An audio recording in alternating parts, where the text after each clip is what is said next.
Even grandparents aren't safe from latest gender ideologue attacks on family. While more than 2.5 million children in America are being raised by a grandparent, the Biden administration and state courts are increasingly putting gender ideology ahead of stability for these families. On the same day the administration announced new support for kinship care, it also proposed rules requiring foster and adoptive parents to affirm children who identify as LGBT+, use the child's identified pronouns, and allow the child to dress in a manner that the child believes reflects their self-identified gender identity and expression.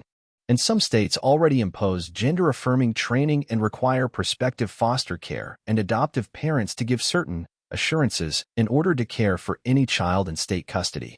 Grandparents and other relatives are not spared from these dictates. Just ask Scott and Colleen Freeman, a Christian couple from Washington state who have been raising their 2-year-old grandson for the past year.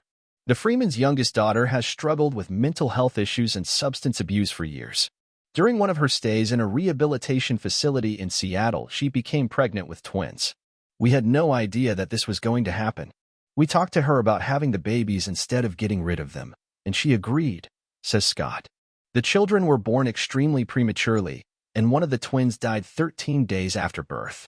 When their daughter relapsed into drug use, the Freemans realized that there was nothing we would not do for her.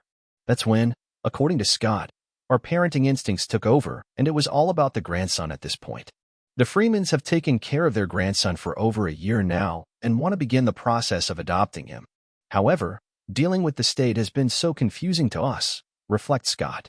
We went into this thinking that, hey, we're the grandparents. This should be pretty much of a slam dunk. We're family. He's been living with us for nearly a year. We're stable people. We have a house. We do everything for him. We thought this was going to be a quick process, but things have not been even close to a slam dunk for the Freemans. Washington state requires Scott and Colleen to take a series of online courses to become eligible to adopt their grandson. They duly completed the required courses, but then found themselves confronted by ideology. Scott explains that they were asked if our grandson wanted to wear a red dress to school. Would we support that? A red dress? That's not going to happen, said Scott. We're Christians. We don't believe in that stuff. We can't take the test and lie about it. I have a fear that they're going to go to daycare and just pick him up or something, says Colleen. Scott and Colleen joined with 2 other foster and adoptive parents to file a brief and share their stories with a federal appeals court hearing a case from the state of Oregon, which also demands that prospective adoptive parents commit to bizarre parenting decisions.